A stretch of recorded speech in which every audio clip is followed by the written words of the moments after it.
Sir હરિભક્તોને ખૂબ જ ઈચ્છા છે કે જય સ્વામિનારાયણ. છેલ્લા થોડા દિવસથી મીડિયાની અંદર એક વાત ચાલી રહી છે. સોશિયલ મીડિયા ઓપન કરો ત્યારે એકની એક જ વાત આવી રહી છે કે કાલુપુર મંદિરના રામકૃષ્ણ સ્વામીએ ભગવા ઉતારી અને સંસારનો સ્વીકાર કર્યો. જો ભાઈ, આ એનો અંગત પ્રશ્ન છે. એ વ્યક્તિને ત્યાગાશ્રમ છોડવો તો એ વ્યક્તિએ ત્યાગાશ્રમ છોડી અને સંસારમાં પાછા આવતા રહ્યા. રાઈટ. એક જ વાત મીડિયાની અંદર માત્ર ચાલી રહી છે અત્યારે. જ્યાં જોઈને એક જ વાત, રામકૃષ્ણ સ્વામીએ સંસારનો સ્વીકાર કર્યો, ભગવા ઉતારી અને સંસારનો સ્વીકાર કર્યો. મીડિયાની અંદર એક જ વાત ચાલી રહી છે. અને સ્વામિનારાયણ સંપ્રદાયને માત્ર ને માત્ર બદનામ કરવાના, સ્વામિનારાયણ સંપ્રદાયનું ખોટું બોલવાના જ અત્યારે બધી જગ્યાએ વાત ચાલી રહી છે.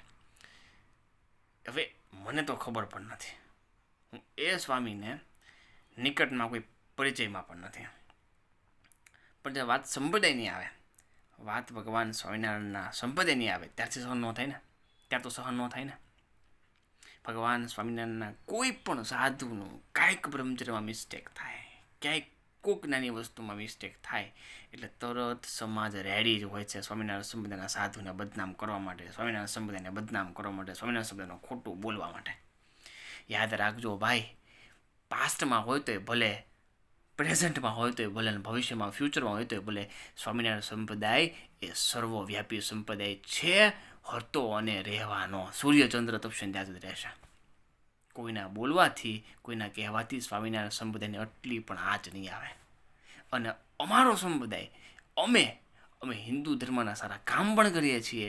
અમે હિન્દુ ધર્મનું મોટામાં મોટું સમાજને નિર્વ્યસની કરવાનું કામ જો કોઈ કર્યું હોય ને તો સ્વામિનારાયણ સંપ્રદાયના સાધુએ કર્યું છે. જે પ્રશ્ન બન્યા, જે રામસ્વામીએ, એનો અંગત પ્રશ્ન છે. અને એ તો સમાજની અંદર બોલવું બહુ ઇઝી હોતું હોય છે. વધુ એક સ્વામિનારાયણ સંપ્રદાયના સંતની કામ લીલા કે આજે ને પહોંચ્યા સ્વામિનારાયણ સંપ્રદાય, વધુ એક સ્વામિનારાયણ સંપ્રદાયના સંતે ભગવા ઉતારી સંસારનો સ્વીકાર કર્યો. આવું બધું બોલવું બહુ હેલું હોય છે ભાઈ. પ્રેસ રિપોર્ટિંગની અંદર ને દુનિયાની કોઈ પણ મીડિયા, ટીવી ચેનલ્સની અંદર બોલવું, સોશિયલ મીડિયાની અંદર બધું શેર કરવું, ઇટ્સ ડેમ ઇઝી, બહુ ઇઝી હોતું હોય છે. એટલું કંઈ કઠણ નથી હોતું બોલવું, સમજાઈશ. હવે એ વ્યક્તિ સંયમના માર્ગે ચાલ્યો હતો, પણ એનો પ્રારબ્ધમાં એ વસ્તુ નહીં હોય કે કોઈ પણ રીઝનથી એ ફેલ થઈ એ વસ્તુમાં.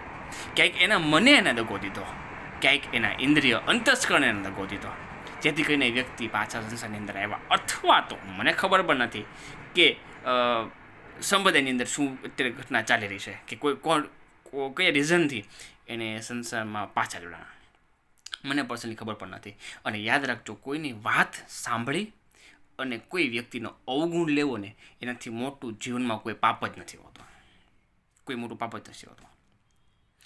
યાદ રાખજો, એ સ્વામી રામકૃષ્ણ સ્વામીએ અત્યારે સંસારનો સ્વીકાર કર્યો. કદાચ એનાથી બ્રહ્મચર્યમાં મિસ્ટેક થઈ હશે, કદાચ કોઈ રીઝનથી એના ઇન્દ્રિય અંતસ્કરણ એને દગો દીધો, કોઈ મિસ્ટેક થઈ હશે એનાથી. યાદ રાખજો, એ પ્રાયશ્ચિત કરીને ભગવાન સુધી પહોંચી જશે. યાદ રાખજો, એ જો સાચા મને પ્રાયશ્ચિત કરશે તો એ ભગવાન સુધી પહોંચી જશે. પણ જેટલા એના પર આક્ષેપો નાખ્યા છે, જેટલા એનો અવગુણ લીધો છે ને, એ એક પણ વ્યક્તિમાં ભગવાન સુધી નહીં પહોંચી શકે. એ વ્યક્તિને એના અવગુણનું કર્મનું ફળ ભોગવવું પડશે. મારે સમાજની અંદર ક્યારેય પણ, આ તો વાત એ સ્વામિનારાયણ સંપ્રદાયની, હિન્દુ ધર્મનો કોઈ પણ સંપ્રદાય હોય, આવી કાંઈક ને કાંઈક ઘટના ઓલવેઝ બનતી જ રહેવાની પાય. હવે ભલામણા એક ફેમિલીમાં 5 જણા હોય ગૃહસ્થાના, એમાંય છોકરી ભાગી જાય કોકની હારવાર, છોકરો ભાગી જાય કોકની હારવાર.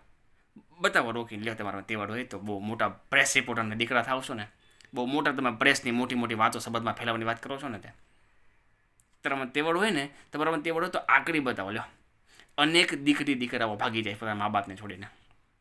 તહેવાર હોય તો એ કરી બતાવો, એને અટકાવી બતાવો. તે ભલામણા 5 વ્યક્તિ ગૃહસ્થમાં રહેતા હોય, એ હરખા ન રહેતા હોય તો આવડો મોટો વિશાળ સંપ્રદાય, કેટલા સંતો હોય એમાં, કેવડા મોટા મોટા કાર્ય થતા હોય. શું એમાં 19-20 ક્યાંય થાય જ નહીં, ક્યાંય થાય જ નહીં. ભગવાન સ્વામિનારાયણના સાધુની ક્યાંક મિસ્ટેક આવે એટલે તરત મીડિયામાં, આમાં તેમાં, સોશિયલ મીડિયામાં લોકો પ્લેટફોર્મ શેર કરવા માંડે બધી વસ્તુ. અમુક તો બહુ મોટી ફિલોસોફરના દીકરાથી વાત કરે. ભગવાન સ્વામિનારાયણ સાધુની હું ફોન વાપરવાની જરૂર હોય છે. તે ભલે હમણાં તું તારો 35 લાખનો ફ્લેટ લેશ ને તો લોન કરવામાં 70 જગ્યાએ તોડશ. તે અમે અવડા મોટા સંપત્તિના કાર્યો કરતા હું સાધુને ફોનની જરૂર ના પડે. તારામ તે વળે ને તો પેલા તું ફોન વાપરવાનું બંધ કર ને પછી સમાજને કહેજે. સ્વામિનારાયણ સંપ્રદાયના સાધુની વાત કે આવી નથી અને લોકો ચડી બેસા નથી. યાદ રાખજો, સ્વામિનારાયણ સંપ્રદાયના સાધુએ જે કામ કરી બતાવ્યા છે ને એ કોઈ ન કરી શકે, કોઈ ન કરી શકે. તમારામાં તેવડ હોય ને તો તમે જેટલા પ્રેસ રિપોર્ટરને જેટલા તમે દુનિયામાં નેગેટિવિટી શેર કરો છો ને, તમે જ્યારે પ્રેસ રિપોર્ટ કરવા બેસો ને ત્યારે તમારા સંપ્રદાયનું ચિહ્ન ધારણ કરીને બેસજો. બહુ હિન્દુત્વની મોટી મોટી વાતો કરો છો, હિન્દુ સંપ્રદાયને બચાવવાની વાત કરો છો ને, હિન્દુ ધર્મને બચાવવાની વાત કરો છો ને, તો તમારામાં તેવડ હોય ને તો દાઢિયું છે ને, દાઢિયું મૂકી, દાઢિયું કઢાવી અને આ ચોટલી રાખવાની પહેલાં ચાલુ કરજો. તમે તમારામાં તેવડ હોય ને તો હિન્દુ સંપ્રદાયને બચવાની બહુ મોટી વાત કરો છો તમે. ત્યાં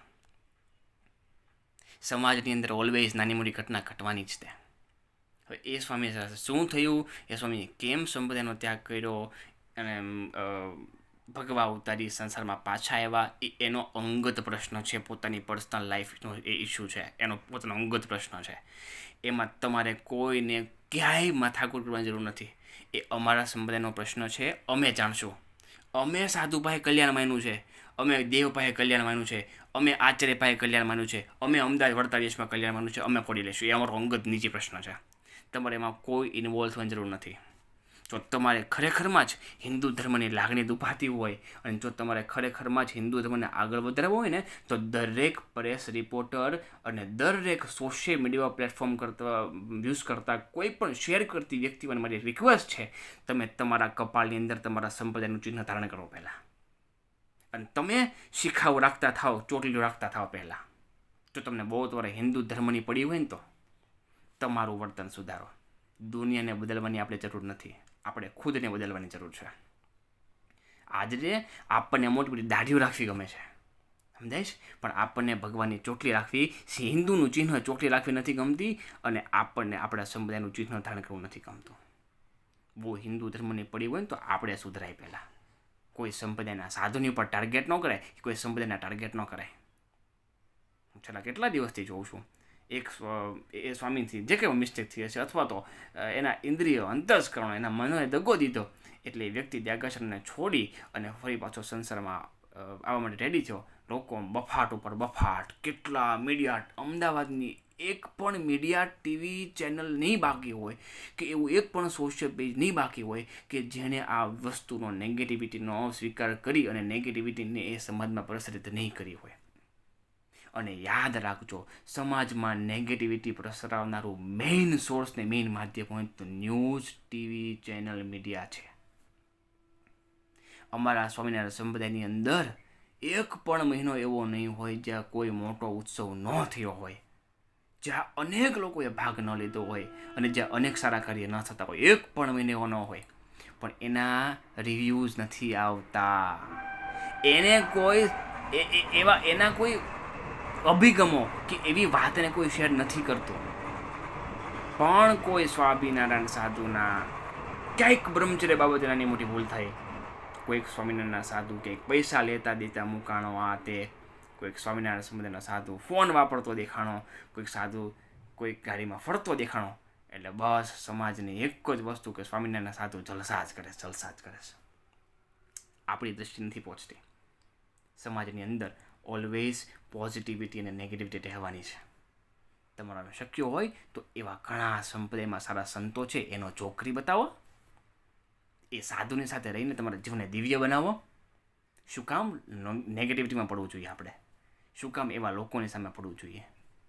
તેવડું હોય ને તો એ કરી બતાવો. તમારા ઇન્દ્રિયો, તમારા મન, તમારા અંતસ્કરણને દાબીને વર્તાવો તો ખરી. કોઈ દિવસ કેમ વર્તાય છે? એ જે દિશાએ જઈ રહ્યા છે ને એ દિશામાં ભળવું અને એ પ્રમાણે વર્તવું બહુ ઇઝી હોતું હોય છે. પરંતુ મન, તમારા ઇન્દ્રિય, તમારા અંતસ્કરણને દાબીને કોઈક વખત વર્તી તો જુઓ કેમ વર્તાય છે, પછી ખબર પડશે કે કેમ સંસાર છોડીને ત્યાગાશ્રમનો સ્વીકાર થાય. એમ ત્યાંથી પાછું આવવું, એ તો હું તો કહું એ વ્યક્તિને ધન્યવાદ છે કે એને 10 વર્ષ ત્યાગાશ્રમની અંદર પસાર કર્યા. ભલે એની મરજીથી એ પાછા આવ્યા, એને મુબારક, એને વેલકમ.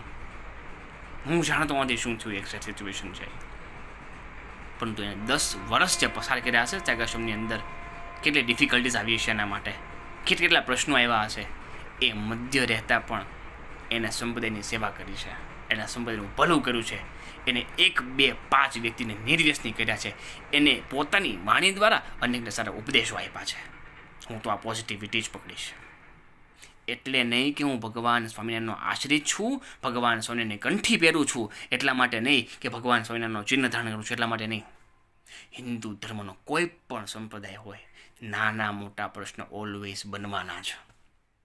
શું આપણે એ વસ્તુને નેગેટિવિટીને ફેલાવવા કરતાં પોઝિટિવિટીને ફેલાવો નથી કરવો? શું આપણે હિન્દુ સમુદાયને ઉજાગર નથી કરવો?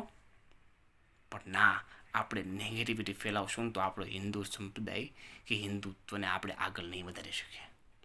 આપણે જો હિન્દુ ધર્મને બચાવવો હોય ને, તો આપણે ખુદથી શરૂઆત કરવી પડશે. આપણે ખુદથી જ શરૂઆત કરવી પડશે. ત્યારે આપણે હિન્દુ સમુદાયને બચાવી શકશું. મોટી મોટી બફાટ મારવાથી, વાતું કરવાથી, સોશિયલ મીડિયાની અંદર તમારા લાઇકને સબસ્ક્રિપ્શન વધારવાથી કે TRP મેળવવાથી વાત નહીં બને. આપણે ખુદને બદલાવવું પડશે, તો આપણે ઘણું સારું સમાજમાં કાર્ય કરી શકશું. માટે ઓલવેઝ નેગેટિવિટીમાંથી મારી રિક્વેસ્ટ છે હમ્બલ, તમે સમાજમાં જેટલા રિપોર્ટર્સ છો, જેટલા ન્યૂઝ ચેનલમાં કામ કરો છો, તમે પ્લીઝ નેગેટિવિટીને જેટલી પ્રસાર કરો છો એની કરતાં તમે એટલીસ્ટ પોઝિટિવિટીને પ્રસાર કરો, તો સમાજનું ઘણું રોડું સાબિત થશે. સૌને ખૂબ એથી જય સ્વામિનારાયણ.